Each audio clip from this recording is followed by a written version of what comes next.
Hello and welcome back to my channel, the place for bullet journaling, lettering, and calligraphy enthusiasts. Today I'm showing you my March layout for bullet journaling. I'm super excited to show you. I am kind of in love with it, and it's inspired by two amazing artists. One is a tattoo artist that specializes in type of flower lines, I guess, named Guet. Don't know how to pronounce it, but it's spelled G-U-E-T. I'll link their work down in the description below. And it was also inspired by another bullet journal artist named Archaic Noctuary that does amazing layouts as well. I'm still really into the serif typography that I had a lot of practice from the Harry Potter layout from last month. So she does amazing work there, and it was really inspiring, and I decided to kind of combine the two together to create a different feel of a layout. So I hope you like it, and without further ado, let's get to it. Alright, so we start off with our very first two full-page spread of this year for the month March. I've already penciled in most of my lines for my layouts. If you've watched my other videos, that's just my style, and it was definitely more useful for this layout in particular because there's just so much with the serif font. It took a while for me to just make sure I got it right. I also did that with the flowers just to get the spacing correctly and kind of get a more visual look and understanding of what this layout will end up looking like. I'll try my best to explain the process of drawing these flowers and my method of thinking about why I did and chose certain things the best that I can. Start off with, I outline the lettering for March, and then I use a pretty thick black fine liner.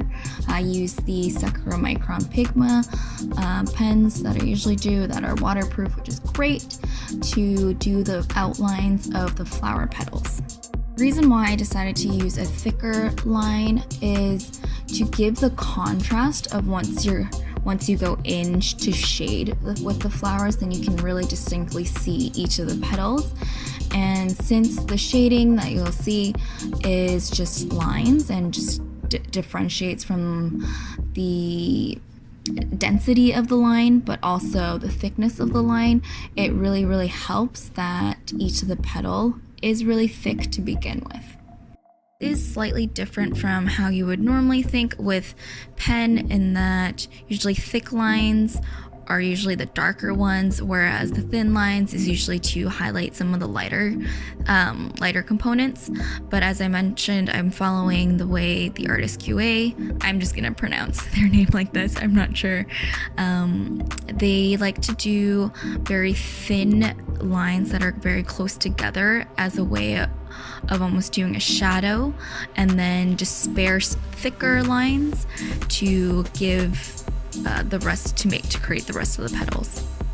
I end up using the 005 for the thin lines and just a 0.38 for Muji pen for the more spread out lines. I'm not coloring or painting this particular page in, not on top of the flowers at least, so it didn't really matter that I'm using the Muji pen.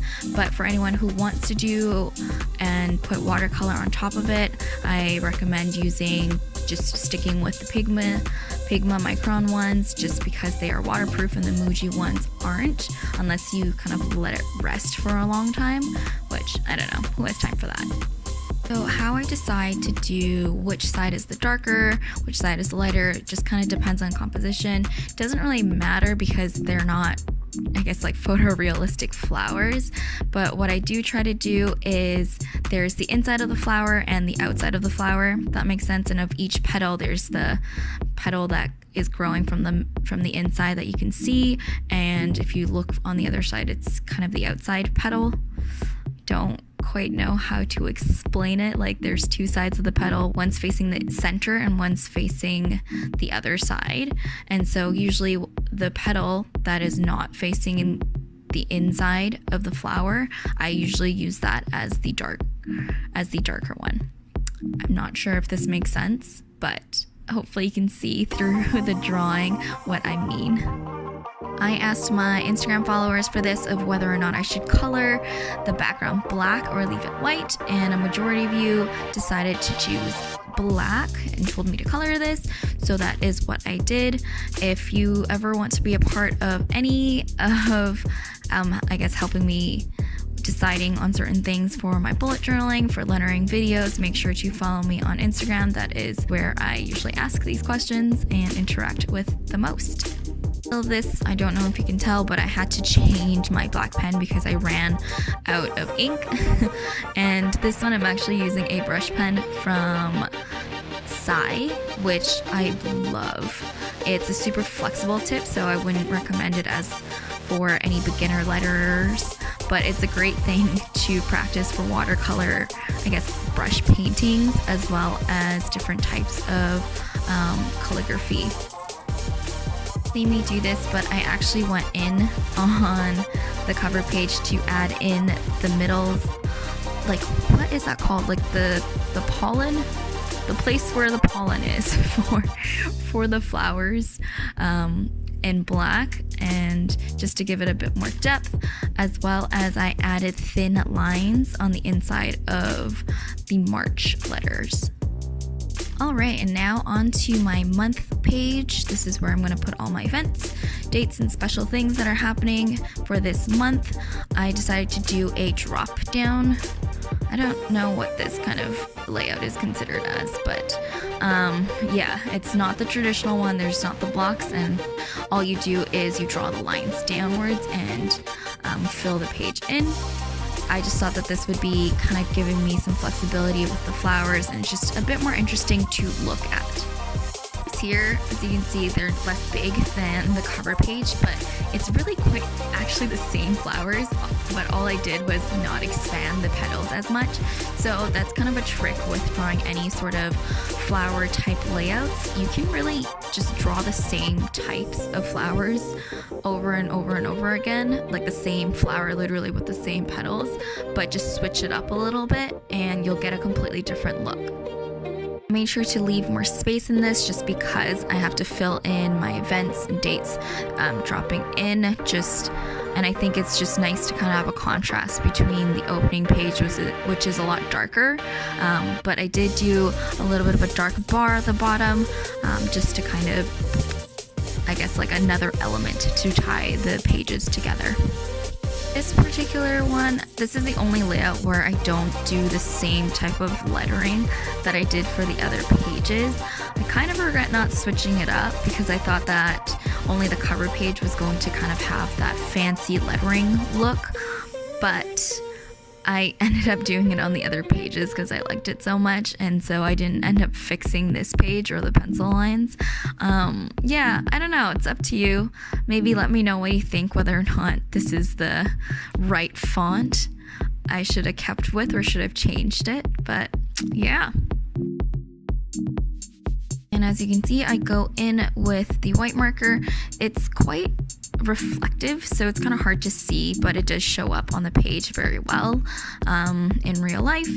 And as you may or may not be able to see, I wrote the wrong numbers, so there apparently is 32 days in March for me, but yeah, so I'm gonna have to go fix that.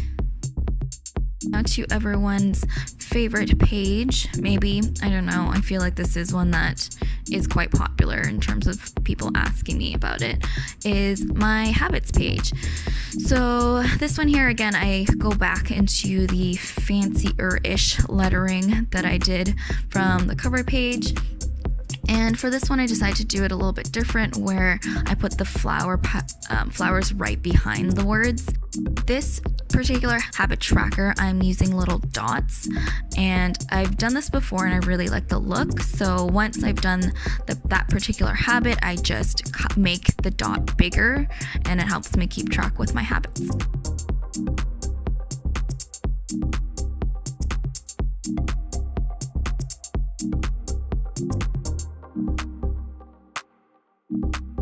Because it doesn't show up as well with the flower petals in the back, I decided to actually color in the word habit, and actually went in with a pen to thicken the outer lines.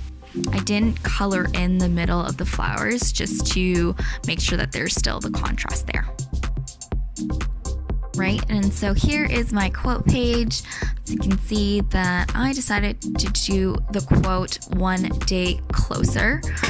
It was easier because there are less words in this quote, but also quite nice because I think the message still rings true.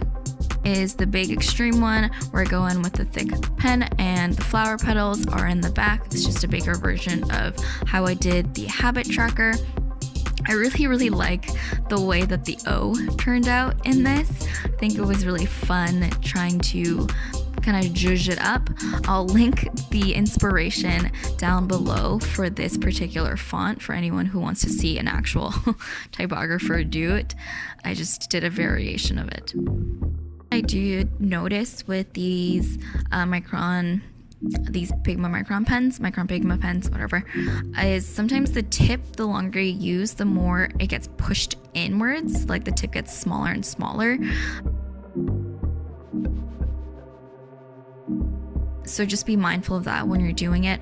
I'm going in pretty light, but it's still kind of pushing in. I'm not sure if anyone else has run into this problem or kind of has any idea of how to combat that. If you do, please let me know.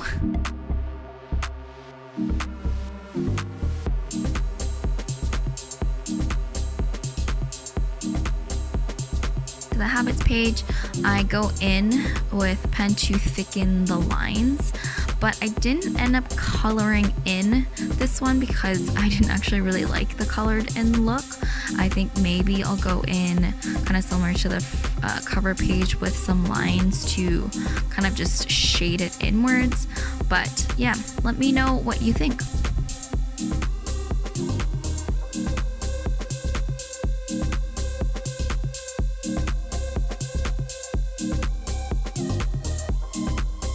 Now we're on to the last two pages of this layout. The first one here is my focus page. It's my areas of focus.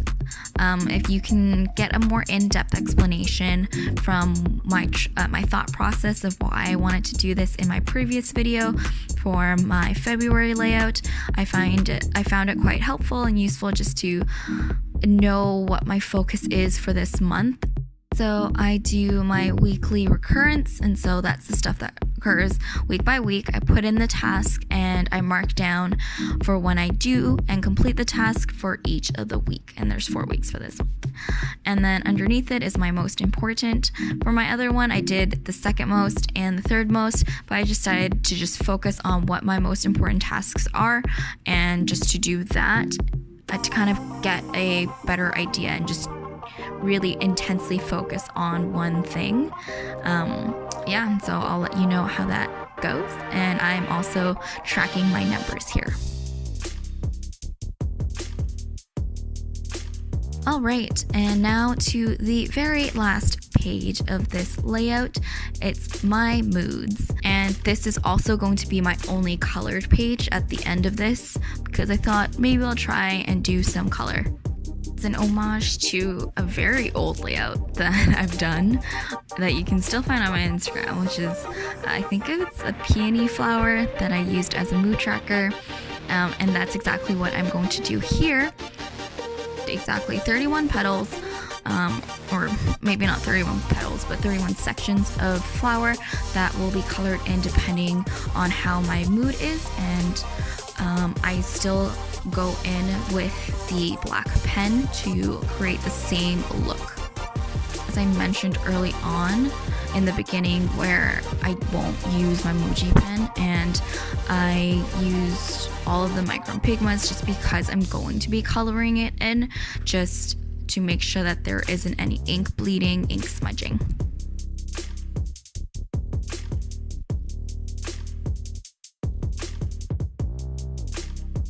Because this is my only colored page, I decided to do something different where I colored in the letters for the word moods into the colors that correspond, and underneath it I wrote exactly what each of those colors represents.